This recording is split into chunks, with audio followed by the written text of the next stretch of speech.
Hey everyone, welcome back to Tactical Magic. This is Molly Mandelberg, your host, and I have a powerful episode here for you today. As you know on this show, hopefully you know by now if you've been listening for a while, that we jump between healing modalities, transformational tools, leaders who are there to help you grow as a person, and then also business strategies. Tactical Magic is the business strategies podcast for the Warrior Goddess Entrepreneur. So today we have a more business-focused topic. So for those of you who are budding entrepreneurs or who are successful entrepreneurs ready to reach their next level, definitely hang tight. We'll be back in just a sec. It's not just about mastering technology. It's not just about brand or messaging. It's not just about making more money. It's about showing up in a big way so your people can find you. This is about bringing your most wild and authentic self into the hustle and grind. Welcome to Tactical Magic, a business strategies podcast for the Warrior Goddess Entrepreneur. All right. I have the brilliant, powerful Melanie Benson on the line with me today. Melanie Benson is the authority brand amplifier for Expert-preneurs. She shows you how to stand out in a crowded market and attract high-paying clients and opportunities, hopefully high-paying clients also. Melanie has a proven track record of accelerating results for her clients. It is not uncommon to see 3 to 5x revenue increases within the first 6 months. She's the host of Amplify Your Success Podcast, the author of Rewired for Wealth, the co-author of the best-selling Voices of the 21st Century and Entrepreneurs.com's Startup Guide to Starting an Information Marketing Business, and has been featured in Bloomberg BusinessWeek, Women's Day, and Parenting, among many other magical things. Welcome to the show, Melanie. Thank you. Thanks, Molly, for having me. I'm excited to have this conversation today. Yeah, I'm excited to have you here. So one of the things I love to ask, because people are on all different sort of points on the trajectory of their business growth, what was it like coming to this business? How did you sort of find your way here? Well, back in 2000, when I first got the bug, I was working in a Fortune 500 company, and I literally felt like a round peg in a square. It's not a square hole, but like a square peg trying to fit into a round hole. Mm-hmm. And my soul was dying. I literally was so burned out, so uninspired. I felt like my soul died every time I went to work. It didn't feel like a place where I was going to thrive. And so I kind of went on a soul's journey looking for something that was going to light my fire. And I stumbled into the coaching world. I had started taking some personal development classes, and I loved the way it made me feel. But I also had this practical, strategic side of me that I wanted to figure out how to integrate. And I started to learn about the world of coaching. And so next thing I knew, I was in a coaching training program, and I was like, nope, this is my life. I'm doing this. And that's what kind of started the journey. And honestly, it was a rough start. It was not the easiest transition to go from a Fortune 500 company where someone gave me a paycheck every 2 weeks and paid for my car and paid for a lot of my expenses when I traveled. And then, you make that big leap, but I wouldn't turn back. I would never go back to working for someone else. And it's in my DNA, it's in my blood. So I'm here. Yeah. I'm here for the duration now. I love that. And yeah, I think that the first few years generally are, especially when we come from having a normal paycheck, it could be really confronting to suddenly be the source of all of your income, and that you taking action and figuring it out is what's required to get where you're going. And what's awesome is now you've walked that journey so far that you get to help other people sort of navigate that. So tell us a little bit about what you do and how you help people. So as you could probably imagine, there's been a few variations of my work over the last 22 years. Today, what I do is I take particularly women, expert-based business owners who they have a specialty, they have something that they want to teach and make money in the world with, but they feel like a best kept secret. And so my programs are designed to help them really understand what is that superpower that they are meant to bring out to the world and package in a way that helps them add another $15,000 to $20,000 a month in revenue or more. We don't want to put any limits on it, while doing the work that makes their soul feel alive. And just they feel like they're living their passion, they're living their purpose. So one of my specialty areas is based on what I call my 7-step framework. And this is what, when I was floundering and like, oh my gosh, like nobody wants to hire a coach. How am I going to make money? Looking at my bank account going, how am I going to get some clients this week?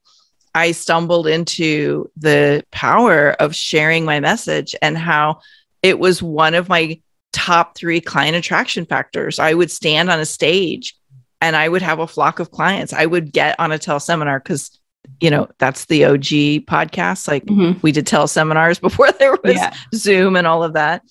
I would be on a teleseminar and I would end up having a flood of clients. And I realized, wow, the magic turns on when I have a audience that is hungry to do the thing that I do. And so now I teach people how to leverage other people's audiences, primarily podcasts, to connect with people who are deeply searching for the very thing you do. Yeah. Powerful stuff. And so much easier than feeling like we have to go out and find all those people ourselves. The idea of leveraging in itself is adding more ease to your life in any aspect that you can do it, whether you're leveraging from a one-on-one practice to a group program model, or whether you're leveraging from, I need to find every client, to other people already have an audience I can talk to. So I know we're going to talk about a little later that you have a 7-step plan that people can download and just have access to. We'll talk about that in a minute, but would you give us some of the sort of insights of that? How do you go about leveraging someone else's audience? How do you go about approaching other people who have audiences and building those relationships? Well, let's separate those and talk about those separately, because I think they're 2 different parts of the puzzle. I think the first thing is to recognize that you do have a message, that you have something inside of you, a way that you've come to the work you do today, whether it's personal journey or learning or results that you're creating for clients, that if you learn how to shape that message and talk about it in a way that's compelling and interesting, it's a great client attraction magnet. And so I think step 1 is to recognize and to own it.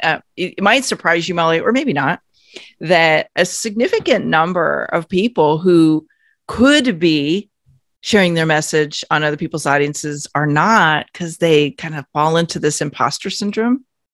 Not surprising to me, but yes, I see that commonly. Yeah. Maybe it's surprising to you as you're listening in. I don't know. Or maybe you're thinking no one else probably feels this way because everybody's on podcasts, but I feel this way. And I just want you to know as you're listening into this today, that if you've been thinking to yourself like, wow, I kind of like this, but I don't know, like, do I have a message that people would want to hear? Yes, you do.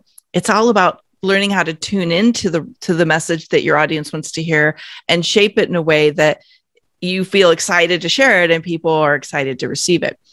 And once you do that, I think then the snowball starts to gain momentum and things start to get easier. I always say, find audiences where your people, like your clients, your community, your colleagues, they're actively involved in. So podcasts are one of my favorite because, well, there's a couple different reasons where podcasts are, but there's tons of different platforms. There's a gazillion social audio programs now. Like I was just on Wisdom app today. There's Clubhouse. There's now Twitter Spaces. Like there's a lot of just audio platforms. There's virtual stages where people are doing summits. There's Facebook Lives. There's a lot of different ways that we can collaborate with other people who have an ongoing platform that they cultivate and nurture relationships with. So, you know, I say find places that your best colleagues and or maybe even competitors are actively interviewing other people. And then you're going to want to find a way to approach them and connect with them, maybe even blind pitch them or use a service. I think that like we originally met on one of the Audrey, I think it was. A podcast networking platform. Yeah. There's a lot of podcast matchmaking sites. And then when you show up and you really deliver a super valuable message, what ends up happening is there's an amplification that occurs. First of all, your message starts getting out in front of new listeners, new audiences, new potential clients. But the other thing that happens, Molly, and I know you're probably seeing this in your work, is you start getting asked by other people who are booking experts to speak to come on their podcast or on their stage. And now there's this momentum that's kicking off. And this is part of how you stop being a best kept secret, is by creating that momentum and really riding that wave, and hopefully eventually owning your own authority platform. You are now being everywhere that your clients are showing up, and they're like, I see Molly everywhere. I got to figure out who this person is and what they're about. Or, wow, I've seen Molly talk about quizzes or whatever, you're focused on right now 3 times in the last month. I want to listen to this episode and hear what she's really talking about. So you go, it's like, I call it the red Volkswagen effect. I don't know about you, but when I was like 16 and buying my first car, like all I wanted was a red Volkswagen. Like, and my first car was a Volkswagen, but it was white. It would have been cuter if it was red. Well, it was actually green when I bought it, and I painted it red because I wanted the red Volkswagen. But up until the moment that I bought my red Volkswagen, I never saw them anywhere. When I bought the red Volkswagen, I saw them everywhere. Mm-hmm. And that's what happens when we cultivate and learn how to amplify the reach of our message. Everyone starts to see us everywhere. And then instead of being invisible, we are seen as the authority, and we start to really kind of stand out as the person that people want to book or work with. Yeah. And so then when someone's creating a summit, they think, oh, I should reach out to Melanie or whoever it is. And that speaks to also, I think we both work in a more heart-centered, forward, evolved place around marketing rather than the old, like just blast people until they buy situation. And that's because we're delivering content. We're showing up to nurture our audiences and really connect.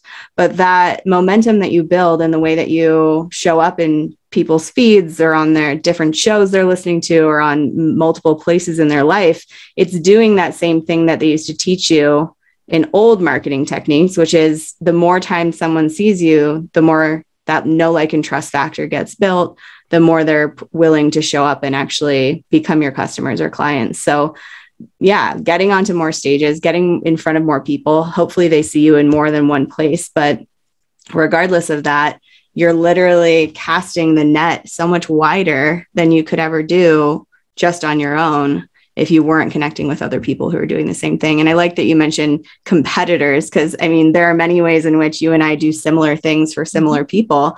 But when you come at it with the competitor energy, there's like a stopping.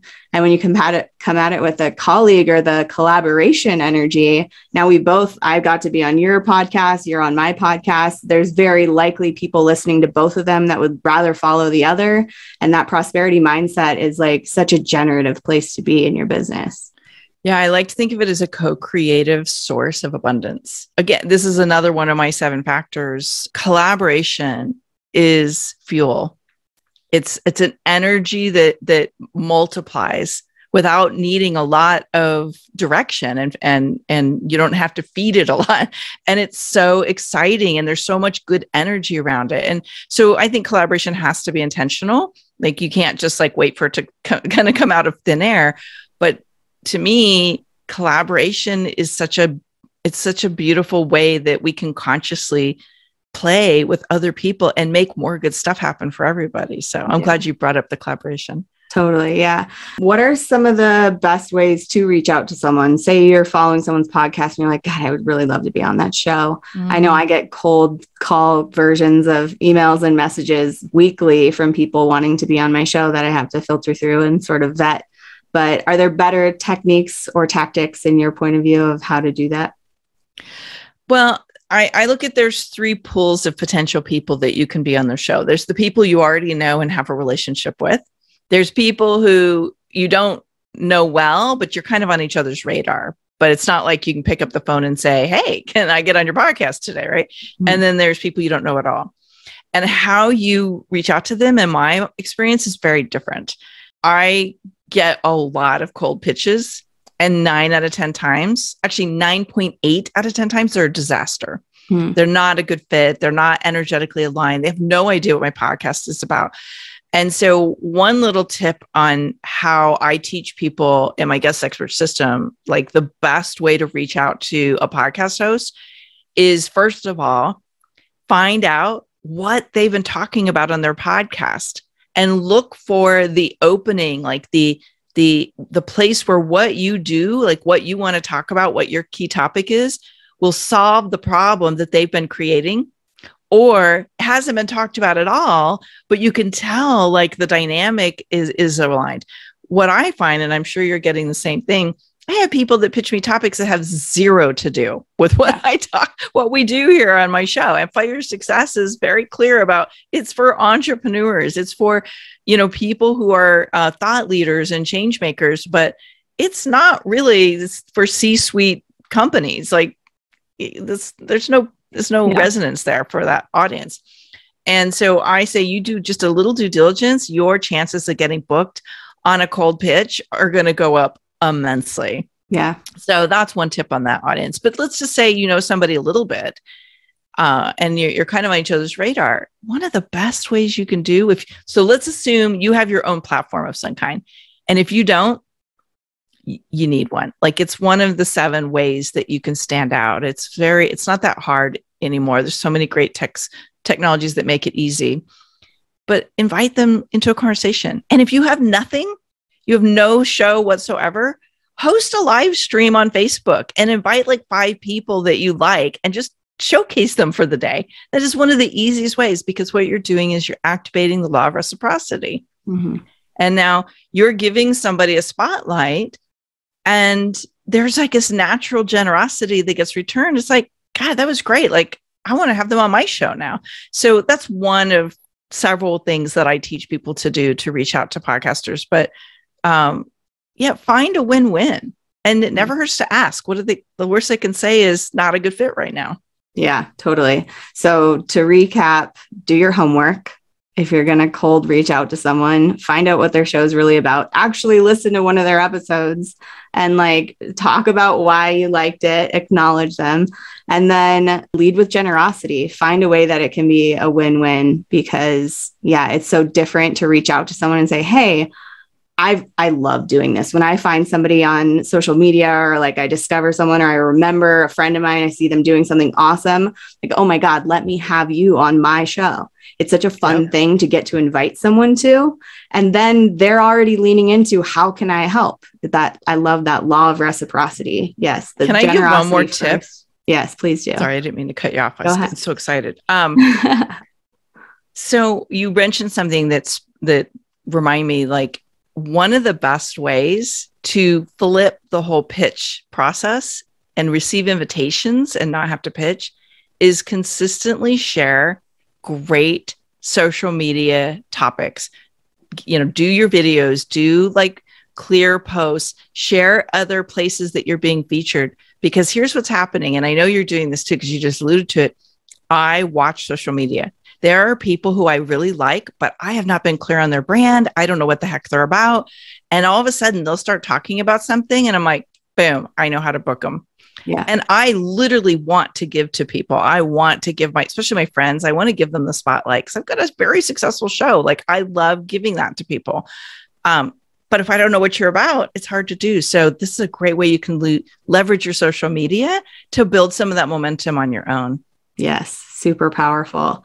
So tell us a little bit about your programs and courses. How do you serve people besides the amazing amount of content that you put out for free? Yes, I do. We do put out a lot of content, don't we? I think one of the most impactful things you can do is develop 7 key areas of your brand presence and the way you work. And one of those is collaboration, we were talking about earlier. The other is really know what your superpower is and how will you package it so that your ideal clients will say yes very easily. And that might be digital programs. It might be some kind of mastermind or group experience. And it might be, this is what I see working really well right now, it might be some kind of a high ticket immersion or VIP type experience.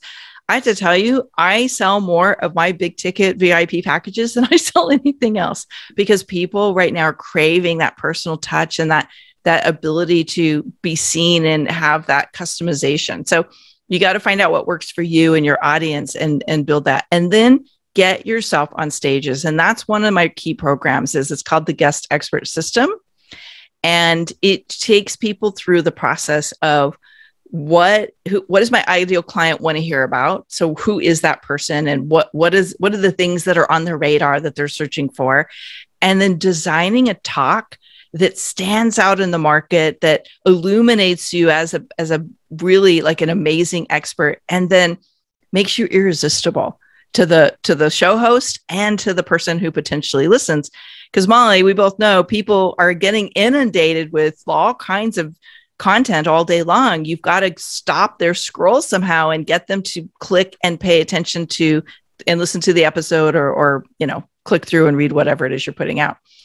And so the guest expert system is the best way we do that. And I think it's a really powerful place to start, because it also helps you flesh out a lot of your messaging and a lot of your brand positioning. So all the pieces come together so that when you're on podcasts, when you're on other people's stages, you have this clear topic, you know what you're talking about, you have showstoppers that get people to lean in and want more.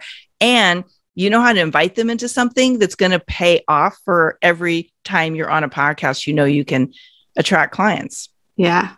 And there's something about the readiness too. When you have that stuff sort of dialed in, you can say yes to opportunities so much more like easily and bravely, because you're like, yeah, I know what I'm talking about. I know who I am. I know what my business is. And that clarity piece makes it just makes you more confident in the process. Are there any other things? I mean, can we just rattle off some of the things that it's smart to have on hand when you're going and hoping to be on shows, or hoping to be in summits, or leveraged on other people's audiences? What are some of the key things we need to have on hand? Yeah. So I'm just going to go through my little roster in my mind of what we do in Guest Expert System. So first of all, you need a one sheet. Now, you may not always use the one sheet in its full, but what it does is it allows you to put in one place, oh, my topic, here's the kind of things you're going to learn. This is my background, like your bio, which should have a lot of credibility in it. And it makes it really easy when you do get invited to a podcast to quickly click and paste and fill out their form really quickly. So that's one of the ways you can be a great guest, is have everything in one place and super simple. Mm-hmm. You're going to want to have some kind of easy first step. So when you're a little more evolved in your business, you might have multiple things that you do. We call them lead magnets or freemiums or whatever you want to call it. I like to find the freemium or the freebie that when people take that first action, they actually want to go through the rest of your journey with you. So you want to make it simple and compelling and easy for them to find the thing that they want. And if you take advantage of the free resource we have today, you'll see how that works with me. It's a very simple way to bond and connect with people, add massive value, but then you'll get guided to a resource if that feels aligned for you to want to take the next step. We make it pretty simple for you to take a next step with me. A couple other things that I think are super important and often missed. I think you should have a very flattering brand aligned photo. So not everybody feels like that's super important, but here's what's going to happen when you're on podcasts. You're going to have your picture splashed everywhere in their materials. And if you don't have a picture that's really brand aligned, and that's everywhere, first of all, you're going to feel uncomfortable. But secondly, it's not going to have that magnetic draw. So I think it's really important to have a great photo. It doesn't have to be like an expensive brand shoot or anything like that, but you want it to showcase you and your brand well. And you want your face to be seen from like the top of your head, like to the mid of your chest at a minimum. Because some people they frame their pictures where they're cutting off their forehead. And I'm like, why? It's not a great flattering look. So have a good frame around your photo. And here's one other thing that I think is really, really helpful. And I have a client, we're working on this right now. I think it's helpful to have some kind of authority platform that you can lean on. So for me, that's a podcast. I have books. I've been featured in a lot of media, so I have some authority that way. But my main authority platform right now is my podcast. But my client, he didn't want to do a podcast. He didn't want to have a show. It wasn't really right for his audience. So we worked on a book, and I helped him craft and develop a authority positioning book that will help him be able to land higher profile podcasts faster. So that might be an asset that you want to explore. Like, do you have a book? Do you have a show? Do you have a speaking circuit that you do? Are you a paid keynote? What are some of the ways we can boost your authority and showcase that in your pitch and in your profile?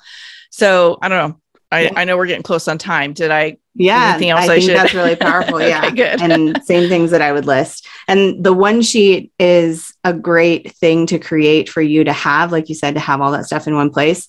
Personally, I've never had someone ask me for it.